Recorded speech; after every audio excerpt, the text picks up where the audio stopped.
Started here, huh? I'm Sean Humphreys, and hey, welcome to the live broadcast, right? EPS, Elite Performance Systems. Man, I got a cool show put together for you tonight, and it's training for winning performances. And man, in this broadcast, I'm going to open your eyes to the true meaning of performance, okay? And how the great athletes break down their training and define the steps of performing well in training. And more importantly, what their job, and if you're an athlete and watching this evening, what your job is in competition. And nobody's probably ever said that to you. Nobody ever said it to me. And I'm going to give you some insights to the Olympic training model and how these steps in performing are an integral part and integrated into the Olympic model. And basically, man, I'm gonna dissect performance for you like you've never heard it before. And because this is all Olympic training stuff, and this is going to be cool. So if you've never met me before, I'm Sean Humphreys. I'm a high performance coach, and I specialize in changing the performance of individuals, whether you're a highly skilled athlete or you're on your way to being one, or you just want to improve your performance, you're in the right place, right? Make sure you can hear me. Give me a thumbs up. Give me a little love sign, baby. And also, hey, if you got some people that you know, tag them. Pass this along because everybody could use a little help in our performance for sure, okay? All right. And also, hey, let me know where you're watching from. Just, give the state. You don't have to give details if you don't want to get, too crazy on it. But I like to know where people are tuning in from, all right? It's pretty cool, especially when I go back and watch the questions or field the questions from the rebroadcast. I like to know where I'm chatting with, okay? And which is pretty cool, all right? So when we look at this, from performance. All right, so when you look up the term performance, it reads like this. Performance is completion of a task with application of knowledge, skills, and abilities. Okay, it's completion of a task with application of knowledge, skills, and abilities. As a young teacher, I would read this over and over many times in my career. Early in my career, my teaching was really all about the technical piece, okay? I mean, that's really how I was taught, and that's really how I started off in teaching and coaching and training was the technical piece, and I think that's where most people start, right? And I had a lot of success with my students, and I was very efficient in building golf swings and helping athletes learn how to work through their solutions and put in the technical piece or the technique piece and help them diagnose their ball flights and implement solutions and help coach themselves along the way. But, for me, what did that have to do with performance? And for you, what does that have to do with performance? What does that have to do with you performing in competition? And so, but maybe, the completion of the task with the application and the knowledge and the skills and, the abilities of executing a golf shot, maybe that's what that had something to do with. But how do you translate that into preparing athletes for high stakes situations and growing their self-image so it becomes like them to do something that they've never done before, such as performing in a 3 or 4 round event and having some, I don't want to use the word consistency because I think that word gets overused, and I think consistency has varying degrees. So, but having some performances that are somewhat tight to the wire so they're not so much up and down. That might be a different way of saying it because consistency gets overused, and I'm not really sure when people say, hey, I'm inconsistent. Well, heck, we're all inconsistent. But I hear it all the time, from, if you're like someone say, you know, my son or daughter has a low number in the first round, and the second day it's a high round, or vice versa, or they're contending in the competition and coming down the stretch, and they always shoot a high number on the back nine. And this is a performance that we want to change, right? And we're going to talk about that. Or you hear athletes talk about it all the time, or parents talk about it, say, well, my kids can go out and play a recreational round of golf, and they shoot a real low number, or they light it up, and then they shoot 1,000,000 in competition. And there's a lot of layering degrees that cause that, but the things that we're going to talk about tonight are going to kind of cut through a lot of that stuff. And if you've watched any of our live broadcasts, you know, we cover this content quite a bit, and we're going to dive in it again tonight. You know, years ago, you know, my teaching represented, you know, more of the technical piece. And, you know, I got sick and tired of being sick and tired. I really did, because, you know, I had athletes winning all around the world, but I couldn't tell you why they won.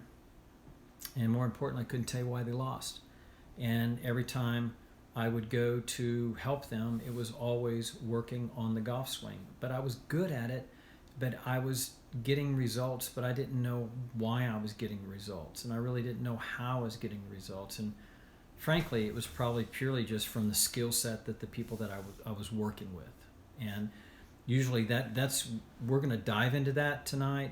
Where on the skill set, you know, I would work with the golfers, and I'd fix their swing on certain issues. I would get the ball flight straightened out and help them along the way, hoping that they would find performance or have a better performance. And you know, that teaching and training model, that's the training model we live in. And you know, honestly, it doesn't work, and it never will work, because it's not building, you know, the muscle upstairs and teaching the athletes the knowledge piece. Because, you know, I read it in the definition. It's the knowledge, it's the skill, it's the ability to perform the task. And we spend all of our time on the skill set. And, you know, and knowledge is a skill set, but I'm going to say the skill set of the technical piece, right? It's important, but that's what everybody works on. My goal was to help the athletes learn how to change the way they perform and give them the opportunity to have winning performances. Like my dear friend, Coach Bill Parcells, always told me, he said, Sean, he goes, you owe it to your athletes to give them the opportunity to win. And, you know, I made that my mission, right? But the first thing that I had to do was to understand performance. And I didn't have a clue what it was. And everybody's talking about performance. They got it in the name of the businesses, you know, whether it's, you know, high performance or golf performance or sport performance or whatever it is. They've got this term in the name of their business, or we're going to change your performance. And I mean, I've had a lot of conversations over the last few years and asking people, okay, tell me what performance is. And you'll get an array of answers. And I know I didn't have a clue what it was. And I really started, when I went into the NFL, that's when I really started understanding what performance was. And I needed to understand what performance was in the context of training and performing. I needed to understand what performance was in the context of training and performing. If you're going to change the outcome, you must change the way you think and the way that you train to change performance. Let me repeat that again. If you're going to change the outcome, you must change the way that you think, the way that you train to change performance. And that can be challenging. You know, everyone says, you know, and this is crazy because everyone says this, right? Everyone says there's a big difference between training and performance. And I used to think the same thing. And after spending time in the NFL and years in Olympic training, alongside these best coaches in the world, my world changed. And it changed to the point to where I started understanding what performance was and how to train performance. Okay? Nobody talks about that. They do at these high levels, the Olympic level in the NFL. And at this level, there's no difference between training and performing. At the Olympic level, there's no difference. And I'm going to dive into that. And there's a difference in your training, and in order to make a difference, let me rephrase that. In order to make a difference in your training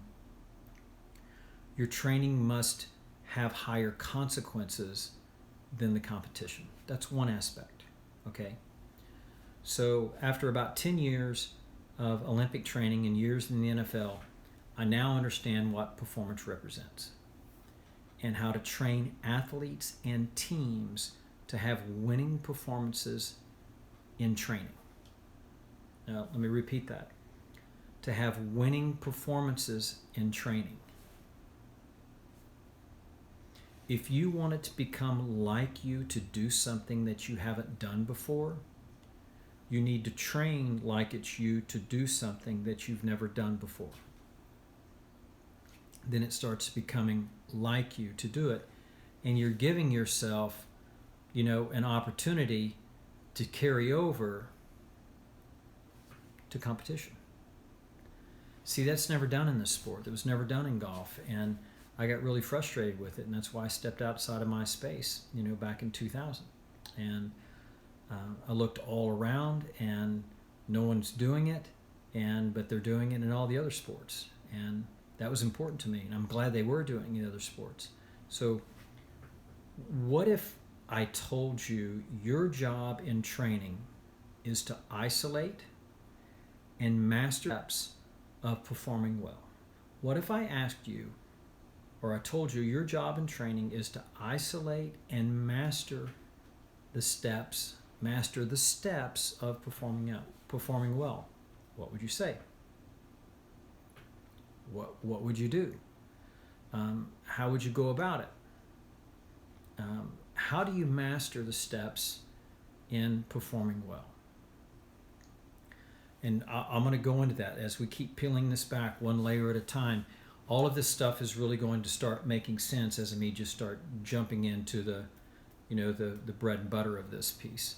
So what if I told you your job in competition is to execute the steps in performing? What would you say? What would you do? How would you go about it? So your job in training is to isolate and master the steps of performing well. Your job in competition is to execute the steps in performing.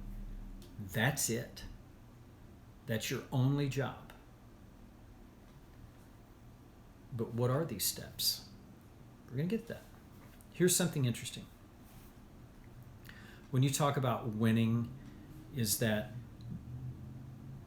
95% focus purely on the skills when things go bad or go south, and they work harder on these skills and they work harder on the techniques and spend countless hours hitting balls, overtraining, spending time with their swing coaches, more time with their swing coaches, and hoping for a different outcome in the next event.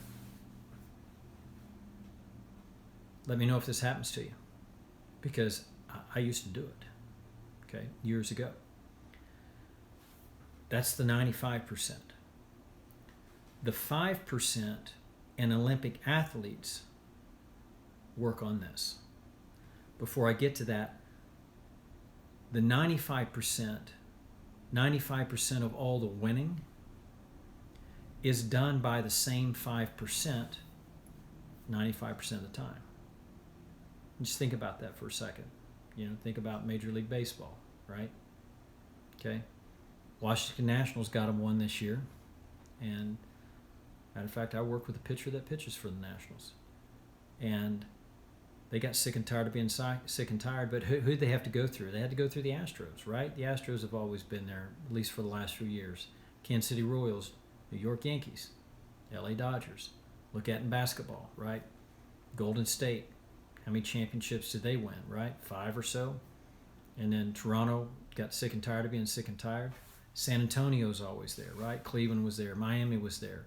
So and when you look at football, right, it's the Patriots, right? Saints are climbing that ladder hard. And so it's the 5%. So why is it the 5%? Why is it that the 5% are doing the majority of the winning? It's their habits and attitudes towards their training, their steps in performing well, and their habits and attitudes improve their chances of winning. So when their habits and attitudes are right towards their training and their steps in performing well, success is inevitable. That's the bottom line. But it's the habits and attitudes. That's why the 5% do it, and that's why they get all the winning done. And so what does that have to do with performing well, right? With these habits and attitudes? Well, first, you must have the attitude of, hey, I can do this, right? Just by saying I can do this, you have basically a 50% chance of success. If you say I can't do this, or I won't do this, or I can't do this, you've got about a 20% chance of success. When you start saying, hey, I think I can do this, you got about a 40-45% chance of success. You move to I can do this, it moves to 55 to 65%, and on up, I can do this, I did it. At the 100%, I think I can do this. Man, I think I can, I did it. That's where those they all operate. I think I can do it, I did it. And it becomes like you to do it. That's the attitude. It becomes like you to do it. It starts with the attitude. And that sets the whole stage. So when most people look at performing, right? So when we watch performance, right? When we watch a football game, we watch a basketball game, we watch a baseball game, we're kind of looking on outcome. We look at the outcome of the play, like in football.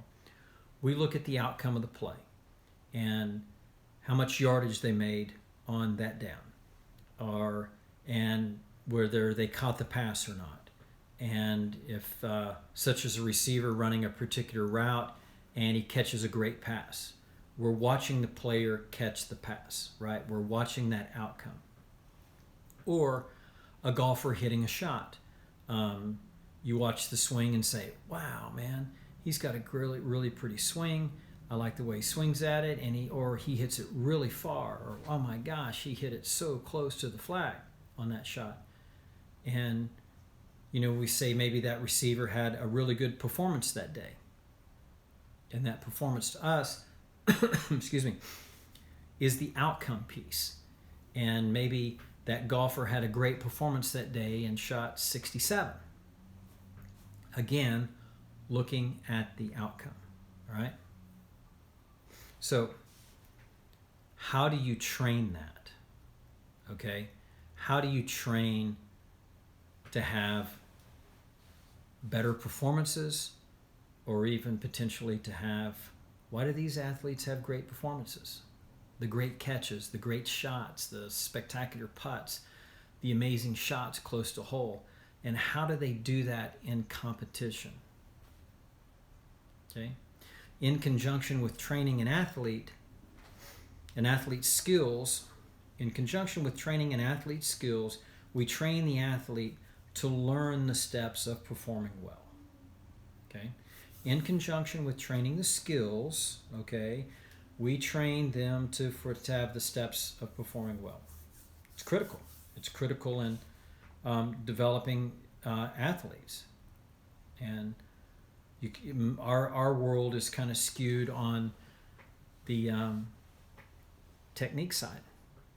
golf's not the only sport. I mean, they do it in all the other sports. They do it in baseball, Major League Baseball. These guys spend a lot of time working on the technical piece, and sometimes they overtrain. When you're constantly working on the technical piece, it's really easy to overtrain, because how do you throttle it? Well, that's where the Olympic model comes in. So let's talk about steps in performing well. Okay, let's talk about training. And what are these steps? Okay, so on the outset, all the steps are broken down into a 3-phase program. Okay, they're broken down into, just checking my Facebook here for just a second. Hey, just FYI, give me a little love if you don't mind. We're on Facebook tonight, live broadcast, talking about training performance. All right. So when you look at this, it's broken down into 3 phases. Okay. The first phase is what we call the anticipation phase. It's what you think about before the task. Okay. It's what you think about not only for the task, but it's what you think about that before that, the week before competition, 2 weeks before competition, 4 weeks, 6 weeks, 8 weeks, 32 weeks. Then it gets into 52 weeks. And once it gets out that far, then it gets into the goal planning model. Okay? So the anticipation phase has varying degrees and different levels, right? And we look at it a lot as, okay, what's the anticipation phase for the task? What do you think about before the task? That is part of the steps in performing. Those need to be defined. And so the anticipation phase, I'm going to give you these steps. The next steps are the action phase, okay? And that sets up the action for the task. You know, what are you thinking about during the action? What should you think about? How do I control my thoughts and control my conscious mind so that I can turn it over to my subconscious mind and let my skill pull the trigger without any thought? How do we do that? Well, we use the Olympic training model to do that. That's the action phase. Okay, what are you thinking about during the action? It needs to be defined, because these things that I'm talking about right here are not your skill sets. This is not how skilled you are. This is talking about using your noggin, okay, everything above the neck, okay. By the way, majority of people work on the things below the neck, and they don't work on the things above the neck. And that's what we're working on right now, is above the neck. And so the action phase, okay, that's what do you think about during the action? It needs to have steps that you follow, steps of performing these steps.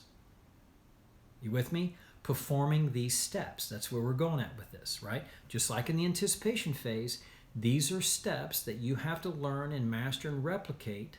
Okay, remember, your job in training is to isolate and master the steps of performing well. The anticipation phase has steps. So does the action phase. Okay? And the reinforcement phase, it's what do you think about after the task? All right, what should you reinforce? What do you think about after the play, after you ran a play, the 18 holes, after the 9 holes, after the first half of a game, or after the round, or after an event?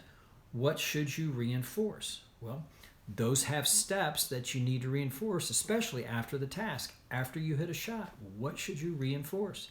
It should be defined, so it controls your thoughts and grows your self-image. So all of this starts with these 3 phases, which are the anticipation phase, the action phase, and the reinforcement phase. All right, so to keep this simple for you, let's focus on the training piece, okay, that we've been discussing. Okay, so your job in training is to isolate and master the steps of performing well. Okay, so what does that look like? Okay, all right, this is some good stuff, because nobody talks about this stuff. Okay, all right, number one, okay, And let's talk about this. Excuse me, I'm sorry, I didn't mean to block the camera there. Let's talk about this in the aspect of your training in executing a shot, okay? And I'll talk a little bit about the Olympic model, but mainly tonight is going to be about these steps. And then I'll dive into the Olympic training model at another time, okay? All right. So the first step is you must learn how to build strategies. And the strategy program must have very defined steps you follow each time. So when you build a strategy for a shot that you're getting ready to hit, or a pass that you're getting ready to throw, or a pitch that you're getting ready to hit as a batter, or a pitch that you're getting ready to throw, you must build these strategies you must have a systematic process and steps to follow that are defined, these steps, and you do it every single time. Okay? And you do this in training. Okay? Because this is what you're going to do in competition. That's number one. That's step number one. Okay? Step number two, after you build the strategy, you must learn how to commit to the strategy that you just built. This has defined and measured steps you follow each time. And there's steps, okay, I build this strategy, okay, now I'm going to commit to this strategy, okay? It's got steps that you follow to commit to that strategy, okay? Because you can't, well, it happens all the time, but ideally you wouldn't want to try to pull the trigger with not being committed. But I talk to young athletes all the time, and they do this all the time, is that they pull the trigger and they're not even committed, okay? All right. So now, number three, now that you've committed to the strategy, okay, you must now go through what is called the commitment phase, okay? Number one, we built the strategy.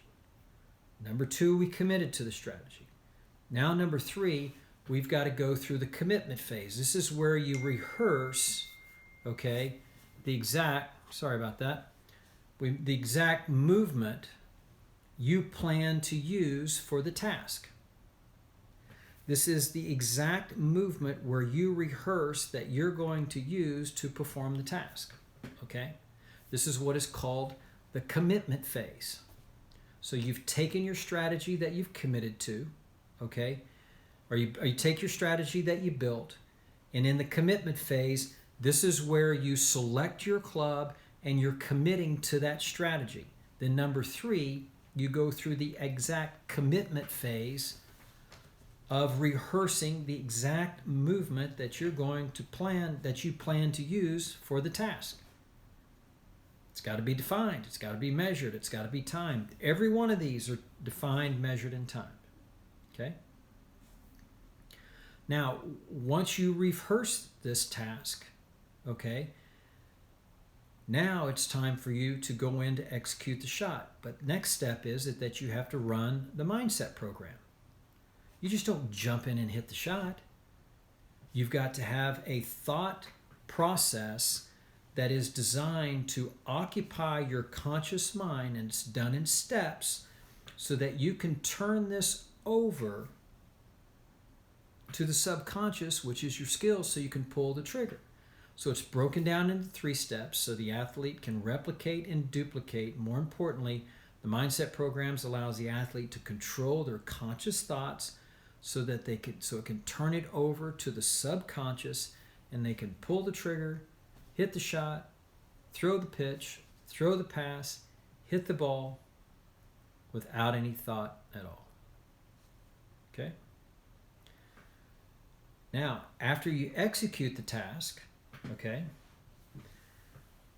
now your goal is to reload, reinforce the task.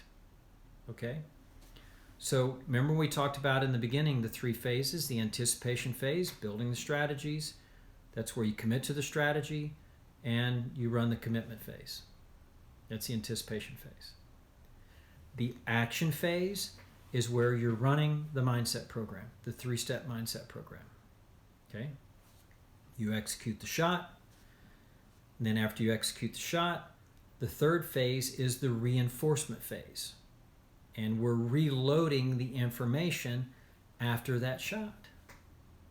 Why would you do that? Well, the reason you would do it is because in training, okay, you want to be able to put those solutions in place that you need right there on the spot and hitting that shot. Wouldn't you want to do the same thing on the golf course? Wouldn't you want to do the same thing in competition? Well, yeah. Why? Because if you do this in training, it grows your self-image, so it becomes like you to do this. And after you hit a shot, was it great? Was it good? Does it need work? Do I put those solutions in place? But also, when you're reloading in training, what are these 5 steps that we just went through? Okay? The first one is the strategy. It's the first thing you go to. How was my strategy? Was it accurate? Okay? Number 2, was I committed to the strategy? Okay? Number 3, okay? Was my commitment phase really accurate and detailed, and did I make the exact imprint on the shot that I wanted to hit? Number 4, did I run the mindset program correctly? Did I have too many looks? Did I rush it? Was my timing off on it? Okay? And we execute the shot. Then number 5, we're reloading this information and we're going to these steps of performing and we're going back to them all the time. Here's the thing is that most athletes and even professional athletes, and when I had this conversation with Drew Brees last year, all I talked about were the steps of performing and the framework around it. And he was like, oh my gosh, he goes, man, this is the framework. When I perform, I go back to this and it keeps me right on track because I'm reinforcing these steps of performing. Now, what do the 95% do? They get off track, they go to the technical. They go pound balls, they go throw pitches, they go hit balls, they bat, they hit more pitches, they throw more passes, they run more routes. The 5%, everything that they do is defined, it's measured, it's timed, and they're mastering the steps of performing. That's what they're trying to do. So now, let's talk about your goal in competition. Okay, so we've got a little better idea of what performance is and mastering the steps of performing. That's how you see performance. That's how you see the Michael Thomases make these great catches. That's how you see the Drew Breeses make these great passes, or the Tom Bradys, or the other quarterbacks in the NFL. It's because they're mastering the steps of performing, and they're rehearsing these steps over and over again, and they're mastering them, and they're isolating themselves in practice. Your goal in competition is to execute the steps in performing. Okay? Your goal in competition is to execute these steps in performing. When I watch an athlete, I'm watching how they run these steps of performing. That's what I look at. I look at how do they build the strategy? Are they committed to the strategy? Number 3, do they rehearse the commitment phase exactly the way that they're going to execute this? And number 4, do they have a mindset program? Most athletes don't. Do they have a mindset program that they follow? Are their looks exactly the same? Okay? Then when they execute, I watch the reinforcement phase. Those are the things that I watch in performing. Us as spectators and fans, we watch the outcome. And you know what? I used to do that too. Even as a teacher, I did that because I didn't have a clue what I was doing.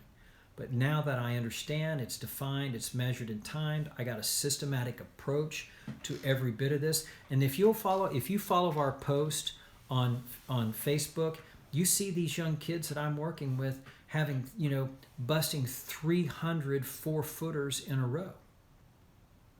And you're like, well, that's impossible. No, it's not impossible, because we're training the impossible. Why? Because they're doing these kinds of things in their training that's busting the impossible.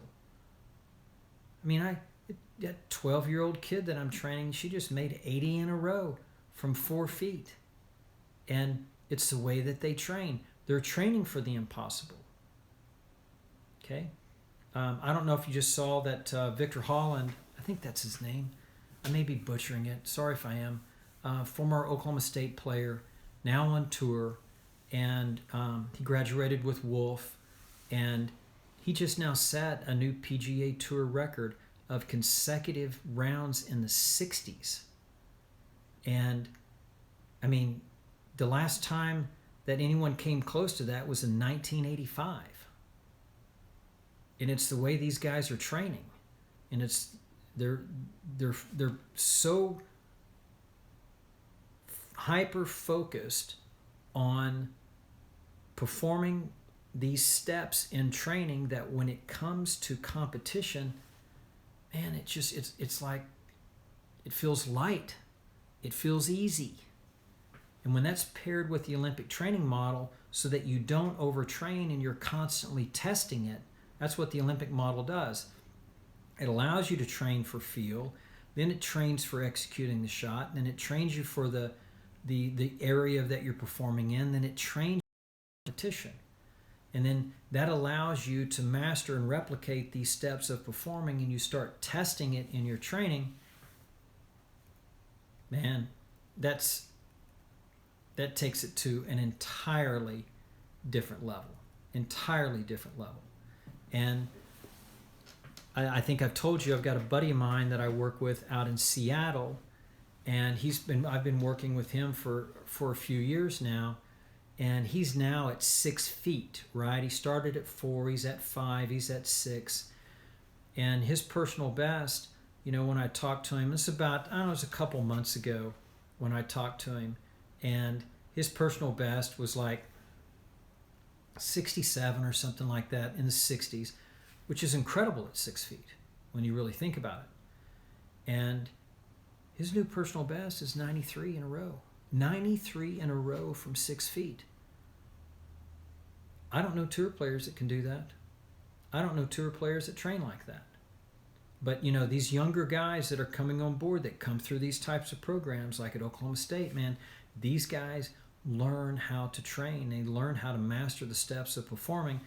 So when they get in competition, all they do is perform. They perform these steps. Hey, if you'd like to, if you're interested in this, hey, be sure and check out my Facebook page, because we have posts on this all the time, and of these athletes doing these crazy goal-breaking sessions. It's unbelievable what we're doing with these young athletes. Why? Because I just shared it with you, right? We're on the right track now in what we're doing in training these athletes, and the results that we're getting at the college level are just insane. And all these great college coaches they're running these systems just over and over and over, which is awesome. And if you'd like to be a part of our private client group, hey, I'd love to chat with you. We've got some spaces open in our private client group. Also, I've got some training camps that I'm hosting over the holidays in South Florida, in Palm Beach. And we've got some spots open for that. Just check that on my website at SeanHumphreys.com. I hope you've enjoyed this broadcast as much as I've enjoyed putting it together for you. You can join me every Wednesday at 8 p.m. Central, 9 Eastern. And if you know someone that might benefit from this broadcast, hey, pass it along, because we're all trying to help everyone in performance. And you can reach me by email if you'd like to reach out. Love to hear your comments. You can reach me at Shawn, SHAWN, at SeanHumphreys.com, or give me a shout direct to my direct line. It's 972 793-7255. I hope you've enjoyed the show. I appreciate you joining in. I'll see you next Wednesday. Have a great evening.